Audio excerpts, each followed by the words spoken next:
మీ గ్రామాల్లో మీ ఊర్లో మందిరం ఉంటే తప్పకుండా మీరు కుటుంబాలతో మీ ఊరిలోనే మీ గ్రామంలోనే ఆదివారం మీ పిల్లలు మీ కుటుంబము దేవుని మందిరంలో ఉండాలి. స్తోత్రం కలుగును గాక. దేవుని మందిరంలో ఒక్కరోజు నివాసం చేస్తే ఎన్నో ఆశీర్వాదము లేదు. అయ్యా నీ మందిరంలో ఒక్క దినము గడిపితే 1000 దినముల కంటే శ్రేష్టమైన ఆశీర్వాదాలండి, శ్రేష్టమైన దీవెనలండి. అందుకేనండి క్రైస్తవుడు గ్రహించిన వాడు ఏం చేసిన వాడ పాస్టరు వాడు మా అత్త కొడుకులే, ఆ వాడ వాళ్ళు మా బాబాయ్ కొడుకులే, వాడ మా వదిన కొడుకులేని చాలామంది అశ్రద్ధగా వారిని విని చూస్తున్నారు కానీ దేవుని చూసి దేవుని అడుగు పెట్టేవారు కొద్దిగానే ఉన్నారండి. కనుక ప్రియ సహోదరి సహోదరులారా, దేవుని మందిరంలో ఒక్క దినము గడిపితే ఎన్ని రోజులు? 1000 దినములు. 1000 దినములు ఎన్ని సంవత్సరాలు? 3 సంవత్సరముల 8 నెలల 6 కొన్ని లెక్కలు ఉన్నాయండి. మీరు కొన్ని లెక్క వేసుకొని ఇంటికి వెళ్ళినాక ఎంత గొప్ప ఆశీర్వాదం. అందుకే గుర్తించిన వారు కృతజ్ఞత కలిగి వారం అంతా కష్టపడినా, నెల అంతా కష్టపడినా, ఏమండి రోజంతా కష్టపడినా దేవుని కొరకు శ్రమపడేవారు ఉన్నారు. నా కష్టార్జితాన్ని నేను అనుభవిస్తున్నాను, నా కుటుంబము అక్కడే ఏమని ముక్కతో ఎన్ని సంవత్సరాలే ఆస్తి అంతస్తులే ఉన్నా, పేరు ప్రఖ్యాతి కుటుంబాల్లో నెమ్మది లేదండి. కొందరికి అంటే అందరికీ. కనుక సహోదరులారా, లేఖనాన్ని పరిశీలించినప్పుడు మనం అందరం పరిశుద్ధమైన అధిరథ మహారథులు, దేవునికి స్తుతి కలుగునుగాక, దేవునికి కీర్తి కలుగునుగాక, తాడిపత్రి అధిరథ మహారథులు. ప్రియమైన సహోదరులారా, భక్తుడు కీర్తన గ్రంథం ఒక మాట చెప్పారండి. 84వ కీర్తన గ్రంథం 84వ కీర్తన 4వ వచనం చదువుతామండి.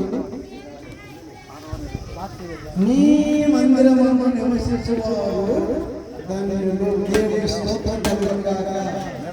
ప్రియమైన సహోదరులారా, ధన్యులు హాయ్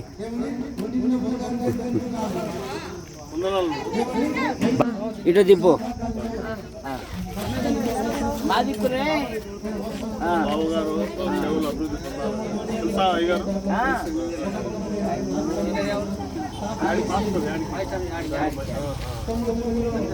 అట్లే పట్టుకో.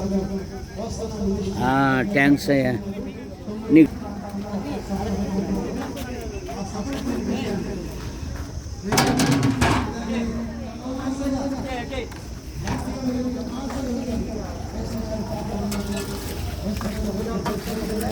ఎవరు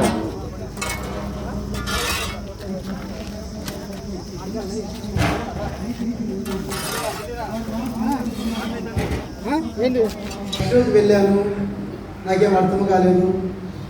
2వ రోజు వెళ్ళాను, కొంచెం ఎక్కడో నా మనసులో ఎక్కడో ఆశ కలిగింది. ఆ రోజు రాత్రి చెప్పారు, రేపు నేను బాప్తిసం ఇస్తాను. యేసయ్య గారు చెప్పిన మాట అండి, నా సాక్ష్యం పంచుకుంటానండి. నేను బాప్తిసం ఇస్తాను, మీ బ్రతుకులు మారాలన్నా నా దేవుడు మారుస్తాడు, మీ జీవితంలో గొప్ప కార్యాలు జరుగుతాయని యేసయ్య గారు చెప్తే ఆ మాట నా హృదయంలో ఆశ కలిగింది. ఎందుకంటే నేను చిన్నప్పటి నుంచి కష్టపడి బ్రతుకుతున్నా కానీ ఏమండి ₹1 చేతిలో నా చేతులు లేదండి. యేసయ్య గారు చెప్పిన మాట నా హృదయంలో ఆశ కలిగి బాప్తిసం తీసుకుంటే మంచిది అన్నాడు. బాప్తిసం తీసుకుంటే దేవుడు దీవిస్తాడంట. ఎలా దీవిస్తాడో చూస్తామని ఒక ప్రశ్న తీసుకొని నేను బాప్తిసం తీసుకున్నాను. బాప్తిసం తీసుకున్న తర్వాత ఏమండి ఆ రాత్రి చెప్పాడండి యేసయ్య గారు, ఈరోజు 125 మంది బాప్తిసం తీసుకున్నారు. వారిలో కొందరిని నా దేవుడు ఉన్నతమైన దీవెనతో దీవించబోతున్నాడు. స్తోత్రం కలుగునుగాక. ఆమేన్. ఆ 3వ రోజు సభలో ఆ పరిశుద్ధుడు అభిషక్తుడు గొప్ప ప్రవర్త అయిన యేసయ్య గారు చెప్తే ఆ 125 మందిలో నేను నా భార్య ఉన్నామండి. నేను అప్పుడు అనుకున్నా, మీలాగిన ఆమె అన్న ఆ రోజు. ఎందుకంటే నాకు కూడా ఆశ ఉంది, నేను కూడా బాగా బ్రతకాలి, ఏమండి నా కుటుంబము దేవుడు స్థిరపరచాలి, నా కుటుంబం దేవుడు ఉన్నతంగా దీవించాలి మనసులో ఆశ కలిగింది. కానీ ఆశ దేవుని ద్వారా తీర్చబడింది. స్తోత్రం కలుగును గాక. బాప్తిజం తీసుకున్న తర్వాత ఏమండి గొప్ప కార్యం ప్రభు చేశాడండి. నేను వెతుక్కుంటూ వెళ్ళాను, ఇక్కడ మందిరం ఎక్కడుంది అని వెళుతా, పలానా చోట పలానా ప్రాంతంలో ఉన్నదండి. అక్కడ దేవుని మందిరం నేను విశ్వాసగా 2 సంవత్సరాలు భక్తి చేశాను. స్తోత్రం కలుగును గాక. 2 సంవత్సరాలు భక్తి చేసిన తర్వాత నాకు ఒక కళ వచ్చింది. కళ భావం మీద నాకు తెలియదు. ఒక దర్శనం చూశాను, ఆ దర్శన భావం మీద నాకు తెలియదు. ఏదో కళలే వచ్చిందిలే పోయింది అనుకుంటున్నా. తర్వాత 2021లో నేను ట్రైనింగ్ చేశానండి, ఒక 9 రోజులు. ఆ 9 రోజులు ట్రైనింగ్ చేసిన తర్వాత నాకు వచ్చిన కళ భావము ఆ ట్రైనింగ్లో పరిశుద్ధాత్ముడు మరలా నాకు బయలుపరిచాడు. స్తోత్రం కలుగును గాక. హల్లెలూయా. తర్వాత తెలిసింది, దేవుని స్వరం ఇలా ఉంటుందా, దేవుని ఏర్పాటు ఇలా ఉంటుందా, దేవుని వెన్నిక లేని వాడిని ఎన్నుకుంటాడా, దేవుని మహిమ కొరకు ఆయన వాడుకుంటాడని ట్రైనింగ్ చేసిన తర్వాత, ఆ వాక్య ఉపదేశమైన తర్వాత నాలో ఆశ కలిగింది, నేను కూడా దేవుని సేవ చేయాలి. స్తోత్రం కలుగును గాక. ఇలాగనే సంఘంలో సంఘస్థులు కదా చెప్పా, నన్ను దేవుడు సేవకు పిలిచినట్టున్నాడు. నాకు ఒక కళ వచ్చింది, ఒక దర్శనం వచ్చింది, నేను సేవ చేసినట్టే. మీలాగనే కొందరు అన్నారు, అయ్యో మూసుకో చాలుగా అన్నారండి, అన్నారమ్మా. చదువు సందేహమేమనివి నువ్వేందు సేవ చేసేది అన్నారు కొందరు సహోదరులు. కొందరైతే అయ్యా దేవుని ఆలోచన ఎటుందో మాకు తెలియదయ్యా, నువ్వు చెప్పినది నెరవేరాలని నువ్వు ఆశగా నీ గురువుని ప్రార్థిస్తున్నాయ్యా, దేవుడు ఎలా చెప్తే అలా నడవమని నా సహోదరులు కొందరు ఆత్మీయులు సంఘంలో ఉన్నవారు నా నిమిత్తమై చేతులెత్తి ప్రార్థించారు. స్తోత్రం కలుగును గాక. సహోదరులారా, ఆ తర్వాత దేవుని సన్నిధిలోకి వెళ్ళి సేవ చేసిన తర్వాత ఏమండి అప్పుడు తెలిసింది దేవుని మందిరం ఉన్న మేలు. స్తోత్రం కలుగును గాక. నా కష్టార్జితాన్ని దేవుని నిమిత్తమై 1 రూపాయి కష్టపడితే ఆ రూపాయిలో దశమ, అది గొప్పని కాదమ్మా, మీరు ఇవ్వాలని కాదు, దైవ సేవకులకు దేవునిగా తక్కువ లేదు. దీవించబడాలనుకుంటే నేను దీవించబడగానే చెప్తున్నా, నేను కష్టపడుతున్నాను. కానీ నా కష్టార్జితము చినిపోయిన సంచులు వేసినట్టు ఉందండి. రాత్రి మూడు కష్టపడేవాని, ఏం చెడ్డ అలవాటు లేదు. ఇంట్లో అన్నం తినిపోతే మళ్ళీ ఇంటికి వచ్చే వరకు అన్నం తినే వరకు మేము బయట తినేవాళ్ళని కూడా కాదు. అంటే పేద కుటుంబం మాది. ఎప్పుడైతే వాక్యాన్ని అనుసరించి దశభాగం ఇవ్వాలి, దేవుని కొరకు నేను పని చేయాలి, దేవుని మందిరానికి వెళ్ళాలి అని నేను, నా భార్య, నా పిల్లలకు ఎప్పుడైతే మందిరం అడుగు పెట్టామో, ఏమండి 50 రూపాయలు కష్టపడి నేను సంపాదిస్తే దాంట్లో నాకు కలిగింది దేవునికి సందాయిస్తా వచ్చానండి. నా దేవుడు ఊహమించిన కార్యాలు నా జీవితంలో చేశాడు. స్తోత్రం కలుగును గాక. ఆమేన్. అందుకేనండి దేవుని మందిరంలో మేలు ఉన్నాయి. దేవుని మందిరం నివసించువారు ధన్యులు. స్తోత్రం కలుగును గాక. ఎవరు ధన్యులు? ఎవరు ధన్యులు? ఎలక్షన్ కలెక్షన్ ధన్యుడు కాదు. ఎవరు ధన్యులు? అసూయపడేవారు ధన్యులు కాదు.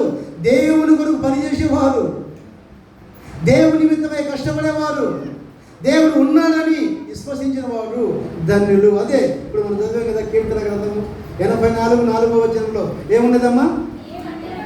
నీ మందిరమందు నివసించువారు ధన్యులు, వారు నిత్యము ఏం చేస్తారు? ఏం చేస్తారండి? నాధారమై ఉన్న యేసయ్యా కృతజ్ఞుడనై జీవితమంతయు సాక్షినై ఉండు. స్తుతిగానాలు పాడతారండి. కృతజ్ఞత కలిగిన వారు ప్రతి విషయంలో కృతజ్ఞత స్తుతులు చెల్లిస్తారండి. అది తెలియదు కొందరికి. నేను కష్టపడినా, ఇది నా ధాన్యము, ఇది నేను కష్టపడినా, ఇది నా ఆస్తి, నా ఇష్టము, నా ఓదంటారు. కానీ దేవుని కొరకు శ్రమ పడిన వారు ఎవరనుకుంటే వారు ఖచ్చితంగా దీవించబడతారు. ఆమేన్. ఒకవేళ మీకు అలవాటు లేకపోతే అలవాటు చేసుకోండి. మీ జీవితంలో ఎన్నడూ ఎప్పుడు చూడని ఆశీర్వాదాన్ని ఖచ్చితంగా చూస్తారు. ఆమేన్. ఇస్తానండి.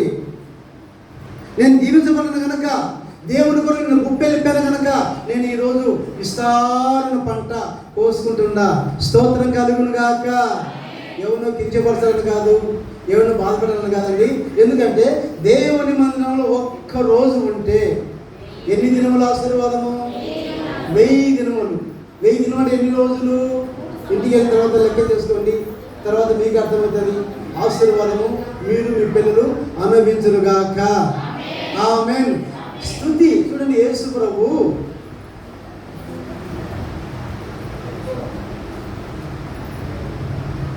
దేవునికి మహిమ కలుగును గాక. ఇంతవరకు ప్రభు నన్ను బలపరిచి జ్ఞానంతో కృపతో నింపిన దేవునికి మహిమ కలుగును గాక. ఆమేన్. పెద్ద కాలువ ఉందండి. ఆ కాలువలో కాలు చేతులు కట్టేసి మంచి ఈతగాళ్ళు వేశారు. ఏం చేస్తారు? కాలు చేతులు కట్టే ఈతగాళ్ళు ఏం చేస్తారని ఈత కొట్టని ఆశ ఉంది, కానీ కాలు చేతులు కట్టేసి ఈత కొట్టారు. అలాగనే స్టేజ్ మీద గొప్ప గొప్ప సేవకులు ఉన్నారు. అందరికీ ఆశ వాక్యం చెప్పాలని, ఎవరు తృప్తిగా చెప్పాలని ఉంటుంది, కానీ చెప్పుకోలేదు. ఎందుకంటే ఒక్కొక్క సమయం ఇవ్వాలి కనుక ఈ సమయం ఇచ్చిన దేవునికి మహిమ కలుగును గాక. ఈ నన్ను ప్రేమించి దైవుని వేసన్న గారు నన్ను పిలువనంపించి ఈ మాట చెప్పాలని ప్రభు గారు తెలియజేశారు కనుక మిమ్మల్ని మీ కుటుంబాలను మునపటి కంటే అధికమైన దీవెనతో దీవించును గాక. దేవుని మందిరంలో ఎవరు? మీరు ధన్యుడు. ఆ ధన్యత మీ కుటుంబాల దేవుడు స్థిరకాలం దయచేయును గాక. దేవునికి మహిమ కలుగును గాక. ఆమేన్.